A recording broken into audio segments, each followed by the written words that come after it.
Hello everyone, welcome back to vision world affair. इस समय Iran और इजराइल का जो युद्ध है वो पूरी दुनिया में चर्चा का विषय बना हुआ है। दोस्तों, इजराइल के खिलाफ ईरान इस युद्ध में सीधे कूदा है। ईरान ने इजराइल पर कम से कम 121 मिसाइलें दागी, जिसमें इजराइल और ईरान समर्थित मिलिशिया हिजबुल्लाह और हमास के बीच महीनों से चल रहे संघर्ष के बीच नया मोर्चा खोला है। ईरान और इजराइल की जंग महायुद्ध का रूप ले सकती है, वो इसलिए कि ईरानी हमलों के बाद इजराइल ने भी कड़ा जवाब देने का ऐलान कर दिया है। ईरान और इजराइल के बीच ये नई जंग हिजबुल्लाह चीफ हसन नसरल्लाह की मौत के बाद छिड़ी है, जिसे इजरायली सेना ने एक हमले में मार गिराया था। इसका बदला लेने के लिए ईरान युद्ध में कूदा है। ऐसे में यह जानना अब अहम हो जाता है कि दोनों मुल्कों में कौन सबसे ज्यादा ताकतवर है और किसके पास कितनी सैन्य शक्ति है। तो आइए इनका हम एक बार तुलनात्मक अध्ययन करते हैं और देखते हैं दोनों में से कौन कितना ताकतवर है। तो सबसे पहले हम बात करते हैं ईरान और इजराइल की जो है सैन्य शक्ति के बारे में। ईरान के पास जो सैनिकों की संख्या है वो है 11,80,000, जबकि इजराइल के पास है 6,70,000। रिजर्व सैन्य बल की बात करें तो 3.5 लाख है ईरान के पास, जबकि इजराइल के पास है 4,60,000। पैरामिलिट्री की बात करें तो वो है ईरान के पास 2,20,000, जबकि इजराइल के पास है 35,000। तो ये तो बात हो गई सैन्य शक्ति की। अब हम देखते हैं इनकी थल सेना में क्या अंतर है। बात करें ईरान की तो ईरान की जो थल सैनिकों की संख्या है वो 3.5 लाख, जबकि इजराइल के सैनिकों की संख्या है 5,20,000। ईरान के पास 1996 टैंक है, जबकि इजराइल के पास 1,370 टैंक है। इनके पास जो सैन्य वाहन है ईरान के पास जो सैन्य वाहन है वो है 65,765, जबकि इजराइल के पास है 43,407। ईरान के पास है 580 सेल्फ प्रोपेल्ड आर्टिलरी, जबकि इजराइल के पास है 650। अब हम देख लेते हैं कि जो ईरान इजराइल की नौसेना है उनमें कौन कितना शक्तिशाली है। बात करें नौसेना की तो ईरान के पास है 18,000 सैनिक, जबकि इजराइल के पास है 19,000। 101 नौसैनिक एसेट्स है इनके पास ईरान के पास, जबकि इजराइल के पास है 67। 3 कॉर्वेट्स हैं ईरान के पास, 7 कॉर्वेट्स हैं इजराइल के पास। 3 कॉर्वेट्स है ईरान के पास, ईरान की नौसेना के पास, जबकि इजराइल की नौसेना के पास 7 कॉर्वेट्स हैं। 21 पेट्रोल वेसल्स हैं ईरान की नौसेना के पास, जबकि 45 पेट्रोल वेसल्स हैं इजराइल की नौसेना के पास। अब हम देख लेते हैं थोड़ा इनकी वायुसेना में क्या अंतर है। ईरान और इजराइल की जो है वायुसेना, इसमें क्या अंतर है। बात करें ईरान के वायुसेना की तो इसके पास वायु सैनिक की संख्या है 42,000, जबकि इजराइल की है 89,000।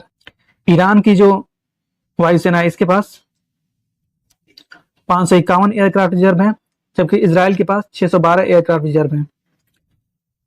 ईरान के वायुसेना के पास 358 एक्टिव एयरक्राफ्ट हैं, जबकि इजराइल की वायुसेना के पास 490 एक्टिव एयरक्राफ्ट हैं।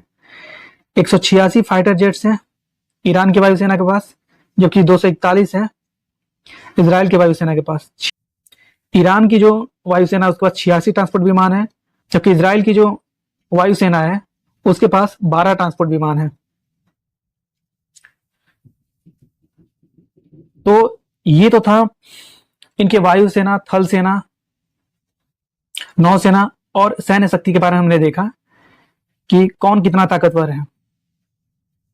लेकिन एक जो बात सबसे इंपॉर्टेंट है कि अमेरिका जैसा देश अगर इजराइल के पीछे खड़ा है तो संभावना यही बनती है कि वो पूरी ताकत लगा देगा। जैसा कि उसने कहा है कि ईरान को जाहिर सी बात है इस युद्ध में नहीं कूदना चाहिए था।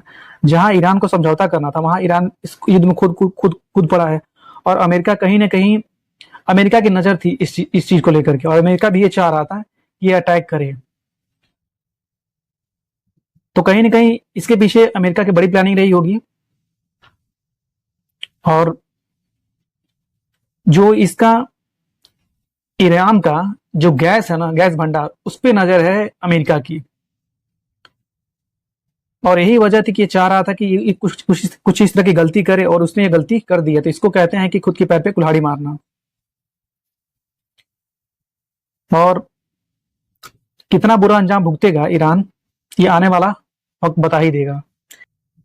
खैर, देखते हैं थोड़ा आगे। अब जैसा कि ईरान ने बीती रात यानी मंगलवार को दागी थी इजराइल पर मिसाइलें, जैसा कि दुनिया ने देखा कि मंगलवार को ईरान ने इजराइल पर मिसाइल अटैक कर दिया। ईरान ने अपने सबसे घातक कहे जाने वाले फतह-1 हाइपरसोनिक मिसाइलों के जरिए इजराइल के करीब 80 शहरों पर ताबड़तोड़ हमले किए। ईरान ने दावा किया कि उसने 300 मिसाइलें दागी, जबकि इजराइल ने उसके दावों का खंडन करते हुए कहा कि ईरान की तरफ से सिर्फ 181 मिसाइलें दागी गई। ईरानी अधिकारियों के अनुसार उनकी फतह मिसाइलों ने लक्षित लक्ष्यों में से 90% को निशाना बनाया, जो सैन्य ठिकाने थे। आगे देखते हैं। अब इसके बाद जाहिर सी बात है, अब ईरान ने इतना भीषण हमला किया है इजराइल के ऊपर, तो जाहिर सी बात है पलटवार तो करेगा ही करेगा। तो इसीलिए अब इजराइल ने बदला लेने की धमकी दी हुई है, और यही वजह है कि जो वहां का अयतुल्ला खामनेई, वहां का जो सुप्रीम लीडर है, उसको बंकरों में छिपा दिया गया है। और अभी जिस तरीके से ग्राउंड ऑपरेशन कार्रवाई कर रहा है लेबनान में इजराइल, और उधर हमास भी बैंड बजा रखी है, इधर ईरान में भी बिल्कुल खौफ के माहौल में यहाँ की जनता जी रही है, क्योंकि किसी को नहीं पता है कि इजराइल कब क्या कर देगा। और जहां तक मैं समझता हूं कि ईरान का भी वही हाल होने वाला है, वही हश्र होने वाला है जो लेबनान का हुआ है। खैर, जैसा आप कर्म करोगे वैसा आप भुगतोगे। तो यहां देखते हैं कि इजराइल ने बदला लेने की धमकी दी है। जाहिर सी बात है, आपने निर्दोष लोगों को मारा है उसके, तो कोई नहीं छोड़ेगा। इजराइल के प्रधानमंत्री बेंजामिन नेतन्याहू ने मंगलवार को इजराइल पर 180 से अधिक बैलिस्टिक मिसाइल दागने के लिए ईरान को कीमत चुकाने का संकल्प लिया। जैसा कि इनके जो डिफेंस मिनिस्टर उन्होंने कहा ही है, यो गैलेंट जो है, कि या तो अभी ईरान रहेगा और या तो इजराइल, नक्शे से मिटा देने की बात कही है यहाँ के डिफेंस मिनिस्टर ने। तो ये छोटे मोटा कोई बयान नहीं है, बहुत बड़ा बयान है, और महायुद्ध बहुत भयंकर होने वाला है इन दोनों देशों के बीच। इजराइल और उसके प्रमुख सहयोगी अमेरिका ने ईरान की ओर से दागी गई अधिकांश मिसाइलों को रोकने में कामयाबी हासिल की और चेतावनी दी है कि वो जवाबी कार्रवाई करेंगे।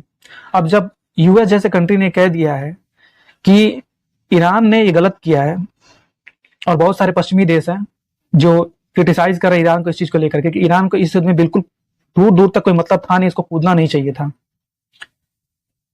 तो अब जाहिर सी बात है कि आपने कहावत सुनी होगी कि उखली में सर डालना, तो ये वही काम किया है ईरान ने, और जिसका खामियाजा भुगतेगी वहां की आम जनता।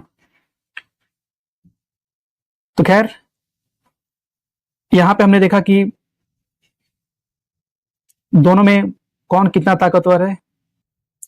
तो यहाँ पे हमने एक तुलनात्मक अध्ययन किया इजराइल और ईरान की ताकत के बारे में। तो ऐसे ही नए अपडेट्स लगातार आपको मिलती रहे, इसके लिए बेल आइकन को प्रेस कर लें, चैनल को सब्सक्राइब करें, वीडियो अच्छा लगा तो वीडियो को लाइक करें, दोस्तों में शेयर करें। मिलते हैं नेक्स्ट वीडियो में, तब तक के लिए थैंक यू।